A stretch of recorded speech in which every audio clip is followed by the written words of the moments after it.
So relative to sentencing, I have a job. And what my job is to do is to hold you accountable. That's to punish you. It's to protect society. It's to find a way that you never come back here again, to rehabilitate you.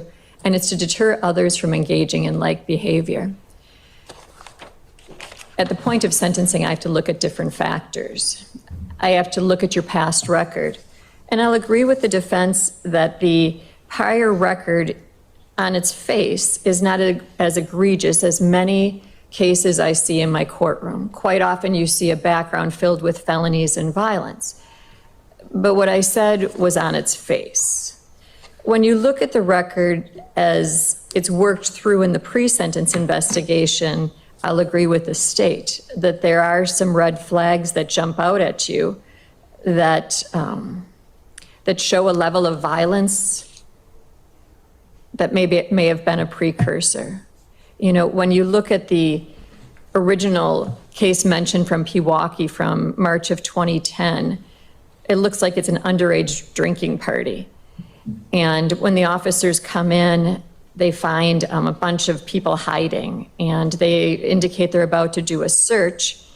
And later there's people saying that they were being held in the home against their will. Kind of a weird comment to have on an underage drinking party. Ultimately, they find Mr. Anderson hiding behind an entertainment center. He's belligerent. He tells the police, "Fuck you, I hope you're proud to serve your country this way."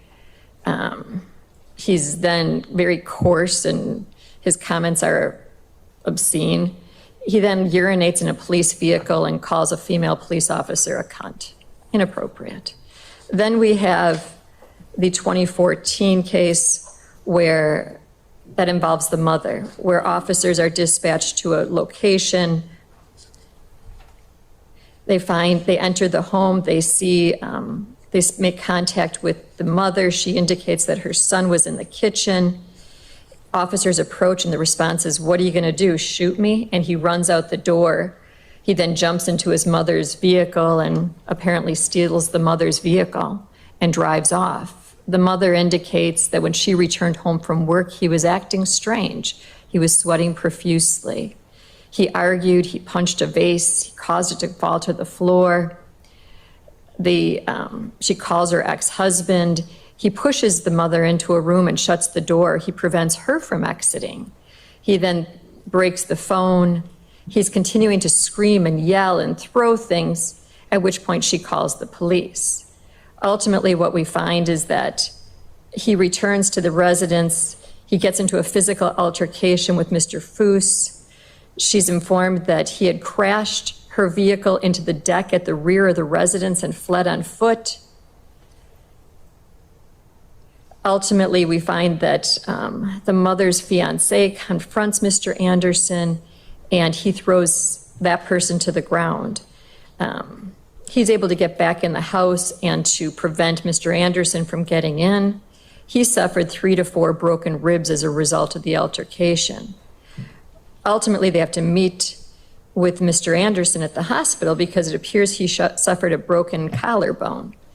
He's convicted ultimately of disorderly conduct because he says Mr. Foos pushed him down the stairs as he tried to gather his belongings. It's interesting when you see Mr. Anderson's comment about that because he just says that Mr. Foos just poked him. Sounds like a bit of a discrepancy there. Then we go on and we find the issue with the grandparents. And the grandparents call the police and they say that he needs someone to talk to about his mental health and that he's smashing a glass in the sink, causing it to break. He goes in the basement, he punches a hole in the wall. He breaks the other phones. They have to go to a landline at a neighbor's, ultimately to call the police. It just sounds like he is to some extent out of control. He's ultimately on probation. He's given conditions of no drinking. He's given conditions of having anger management counseling. He tells the agent other people probably deserve to do anger management. I don't. He then goes on and tests positive repeatedly.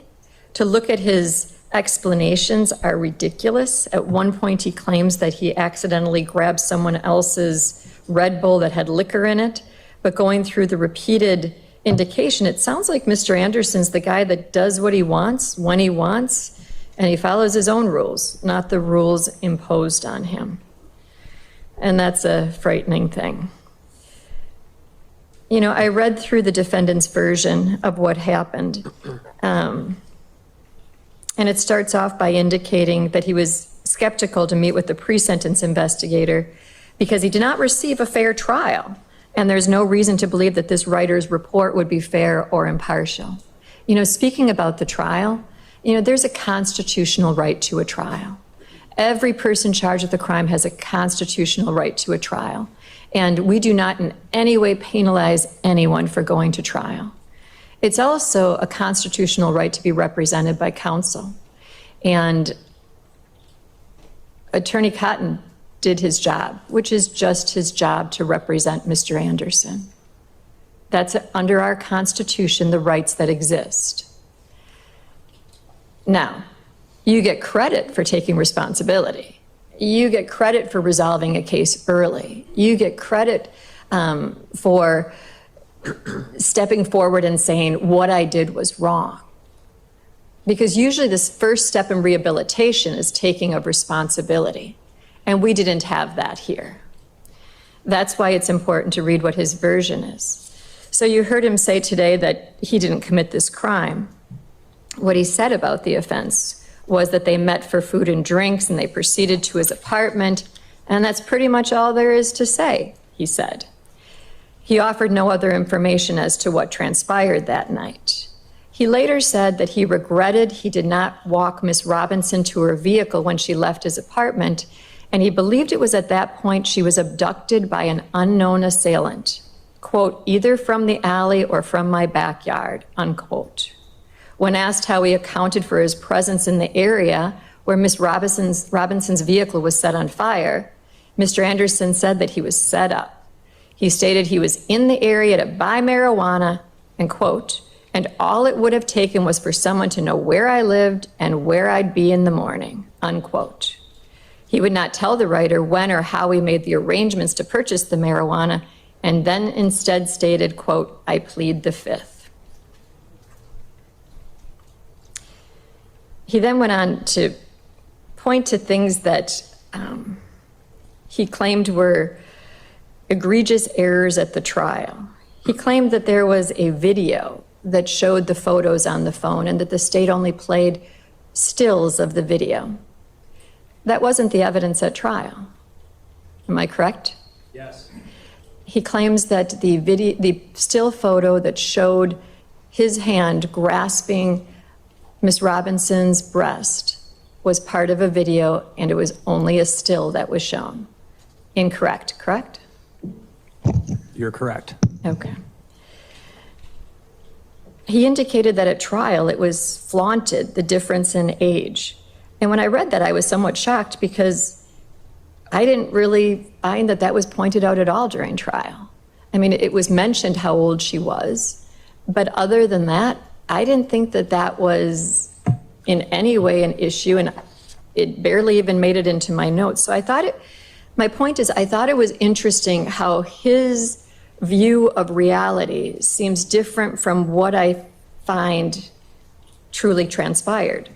And I found it at numerous points during the pre-sentence investigation. You know, looking through this pre-sentence investigation, his viewpoints were very inconsistent with the reality. You know, I think the first issue relative to the mother's fiance, that was credibility. You know, it sounds like he lied to law enforcement. You know, he's asked, have you ever been involved in mental health treatment? Have you ever been in a mental health facility? Have you ever received treatment?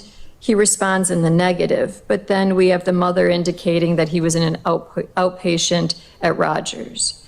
He indicates that he never made a suicidal attempt or had an ideology of said. But then we read about in the Navy how he was dismissed from the Navy due to a medical release, which appears to be related to the suicidal attempt in trying to hang himself. You have him saying about school, I did okay, but then you look at the history of how he did in school and his grades were pretty abysmal. just odd things. Like he talks about how he purchased the home himself for $160,000, but the mother says, no, I told the dad to buy him the home. It just seems like he has a different view of reality than the rest of the world does. So when I look at the criminal history, which I'm bound to do, it reflects low-level misdemeanors, but the facts underlying those low-level misdemeanors are replete with points that raise your concern. I next have to look at whether he has a history of undesirable behavior, and I think I've charted through what basically I found in the pre-sentence investigation. As to his personality, character, and social traits, it appears that he has had employment. That's a positive. It looks like he jumps between bartending jobs at numerous facilities. But who is a person who would do this crime? You know, what's the character underlying that? How can someone get to a point of inflicting such damage on a person, not only killing the person, but then dismembering, and then after that, discarding the body throughout the community? It's unconscionable, is where it comes down to. I did read the letters that were supplied on behalf of Mr. Anderson, and I do agree. They paint a picture of a man who helped his family when in need, who cared for animals, who went out of his way to love and support his family. But they love him, and that's clear. And that weighs on his behalf. You know, the fact that there are people out there that care and love him, that says something good. You know, quite often we do trials or we go to sentencing and there's no one here on the behalf of a defendant, which is really tragic and sad. So it says something good that a family does still care about him. I have reviewed the pre-sentence, and I've taken into consideration what's stated therein.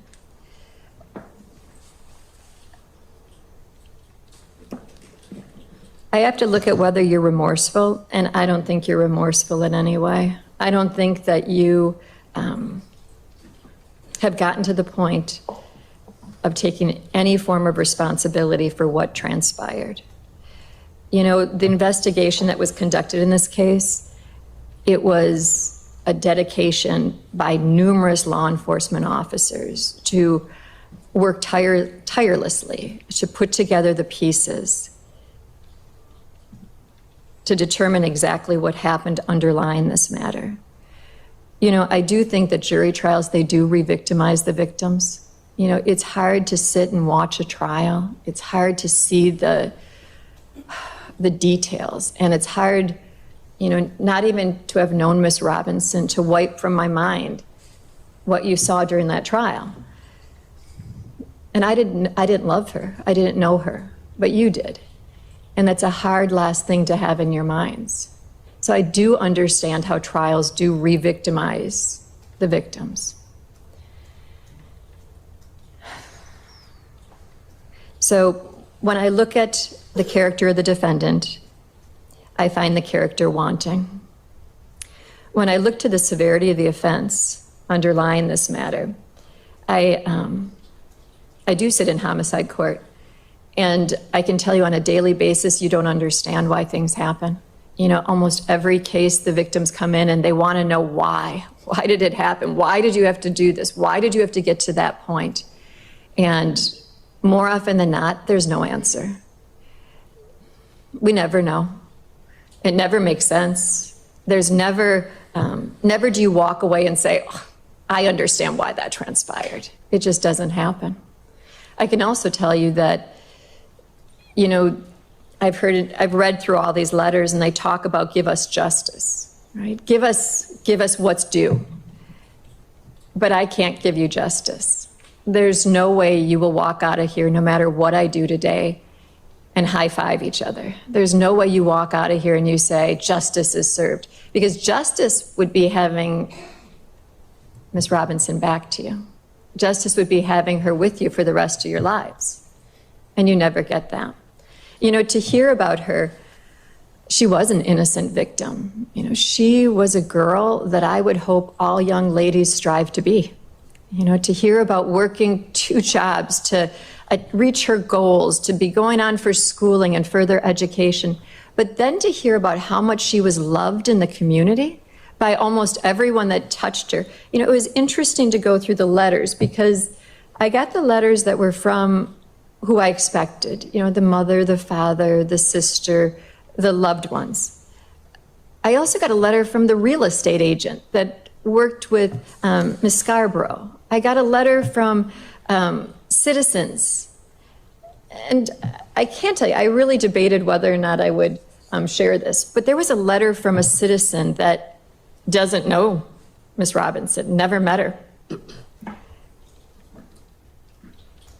And this is what he said, or she said, I don't know. The person signed it as Stargazer. In pertinent part, it says, Sade Robinson was not a torso. She was not evidence. She was a full, living, radiant human being. She had dreams, plans, and a future she was building with pride. She had people who loved her and that still love her, more than words can hold. And she had a right to live, to breathe, to laugh, to grow old. That right was stolen in a way so vile, so deliberate, that it tears at the fabric of what we call humanity. You, Maxwell Anderson, didn't just kill her. You carved her, and you discarded her like garbage. And you tried to erase her body from this earth piece by piece. And for what? Not even you had the courage to say. You sat there in court as if you were a man. You didn't snap, you planned. You didn't panic, you dismembered. And still you offer no answers, no remorse, no ounce of dignity that you stripped from her. But here's what you couldn't take. You could not mutilate her soul. You could not silence the scream of justice. You could not prevent an entire community from rising up in Sade's name. We know who she was. We know what she could have become, and we will not let your darkness define her. To the family, there are no words that can hold the weight of your pain, but I need you to know we see you. We mourn with you. We love you. You have the right to tears. You have the right to rage. You have the right to every ounce of justice this system can give. May you feel her arms in the wind. May you hear her laughter in your memories. May you know that she did not die forgotten, she died loved, and we will remember her always. Maxwell Anderson, you are not the center of this story. She is, and she will always be. Sade Robinson lives on in light, in truth, and in love. And you will be remembered only as a man who tried to destroy something beautiful, but failed. I thought that was beautiful. And I think that it shows the impact that this had on the community. That took time and effort and thought, and I think it put together a lot of what the community felt. So going back to what I need to look at. In formulating a proper sentence, I need to look at the character of the defendant. I need to look at the severity of the offense. To take away a child is horrific. You wouldn't wish that on anybody. To have a child not outlive the parents is a horrible thing. But not only did you extinguish her life, but you hid it, and you hid her body to be found. And I can only imagine every time a news report, every time something clicked that another body part was found, how it had to just re-victimize this family, how it had to just be like another shot to their soul. I can't imagine how horrific that had to be. And yet, I wonder which was worse, the not knowing in those first days where she was.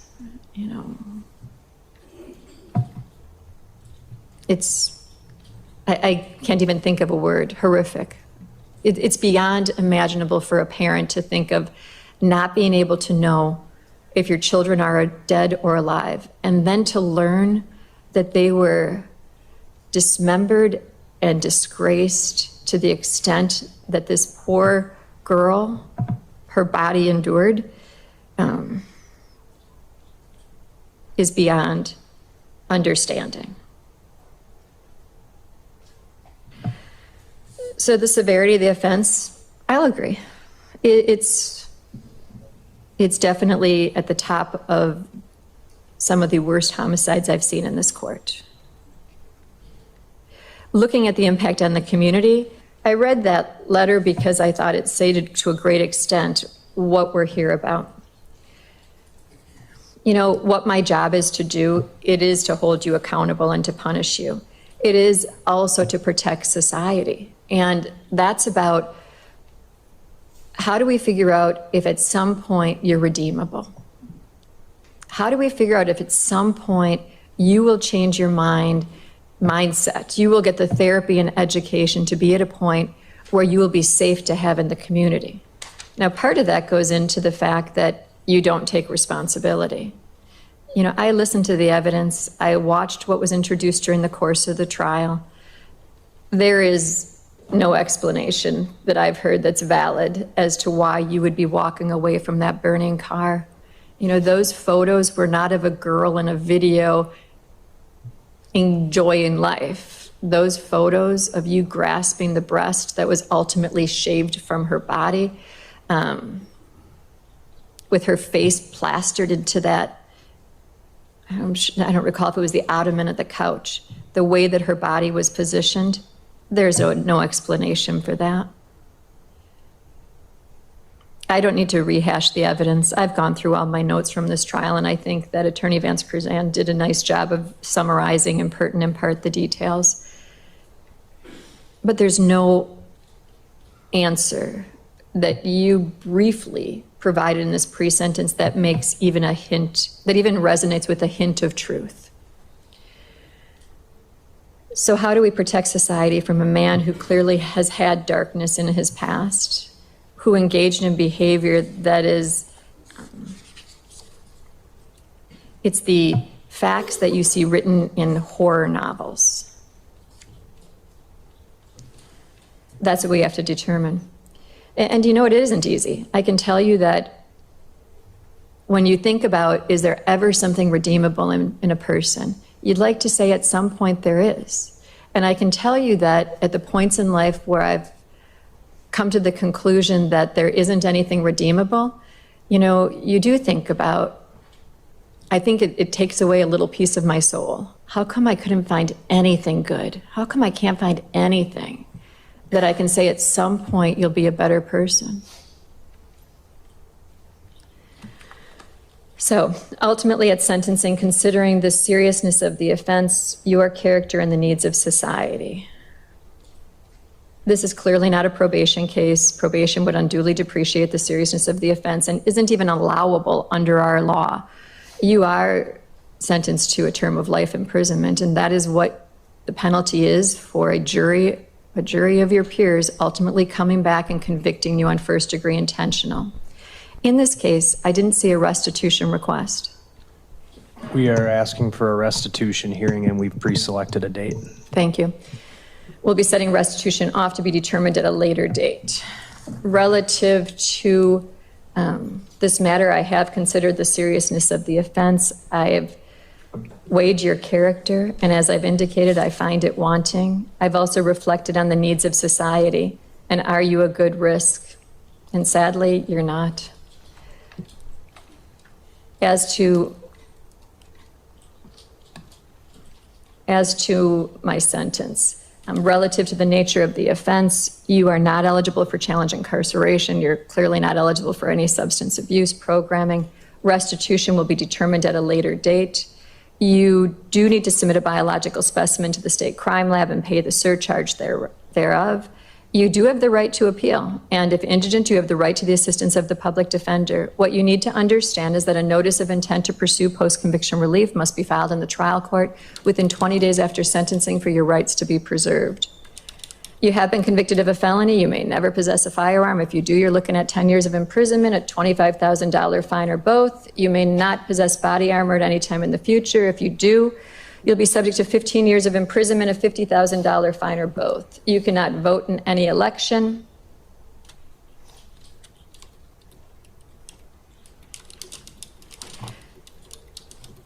I'm going to waive all non-mandatory fees, costs, and assessments.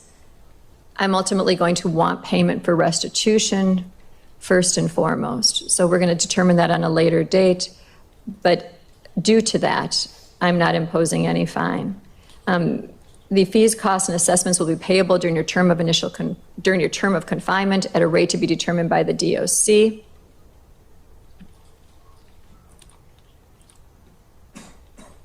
Pretrial incarceration credit. I'll get that information to you. Okay. So relative to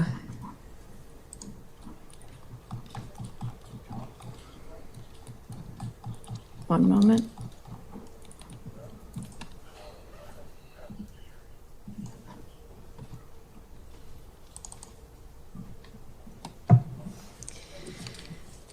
Count 3, arson of property other than building. That's a Class I felony. On that offense, you are looking at a fine of up to $10,000 or imprisonment for not more than 3 years and 6 months, or both. Relative to that matter, the maximum is 18 months of initial confinement and 2 years of extended supervision. I am imposing 18 months of initial confinement and 2 years of extended supervision.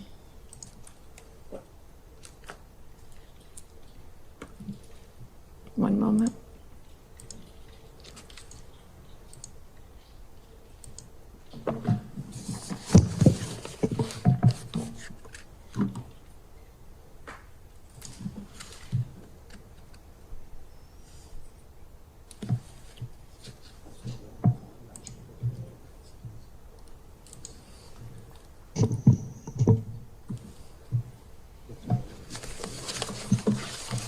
As to count 2, which is a charge of mutilating a corpse, that's a Class F felony. That means upon conviction, you could be fined not more than $25,000 and imprisoned not more than 12 years and 6 months, or both. Relative to that, the maximum is 7.5 years of initial confinement and 5 years of extended supervision. I am imposing 7.5 years of initial confinement and 5 years of supervision. Relative to count 1, that is a Class A felony, the charge of first-degree intentional homicide. Relative to that, you shall be sentenced to imprisonment for life. And relative to this matter, weighing all of the factors that I must, looking at the Galleon factors, considering your character, the severity of the offense, and the impact on the community, where you stole a truly shining light, is what it sounds like. I am ordering that you will not be eligible for extended supervision. Counts 2 and 3 are consecutive to count 1. The date for the restitution hearing will be? September 4th at 10:30. Have you determined? Yes, excluding today's date, 484 days. I will provide you with a written explanation of the determinate sentence for your review. State, what have I failed to address? I think that's everything. Defense, what have I failed to address? Nothing further. Celeste? Nothing, Judge. One moment, and I'll give you a copy.